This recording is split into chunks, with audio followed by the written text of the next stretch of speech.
এখন আমরা পৌঁছে গেছি ধনুষকোটিতে। ধনুষকোটিতে আমি যাচ্ছি এখন, দেখতেই পাচ্ছ স্টেয়ার কেস, আর নিচে দেখো সব লিফটের লাইন, লিফটে করে তোমরা আসতে পারবে। এখানে রয়েছে একটা টাওয়ার, ওয়াচ টাওয়ার যাকে বলা হয়, ওয়াচ টাওয়ার থেকে পুরো ভিউ দেখা যায়। আর তোমরা লিফটটা ইউজ করতে পারো, লিফটের জন্য বড় লাইন আছে। ইয়াং ছেলে তাই ভাবলাম হেঁটেই উঠে যায়, কি আছে আর। তারপরে সিভিল ইঞ্জিনিয়ার একদম মানে 10তলা 15তলা বিল্ডিংয়ের ওঠার অভ্যেস আছে, এটা আই ডোন্ট কেয়ার।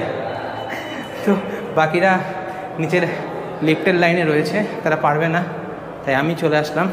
একটা ভিউ দেখায়, দেখো জাস্ট ভিউটাকে দেখো, উফ, মানে এইরকম একটা ভিউ ইউ ক্যান্ট ইমাজিন।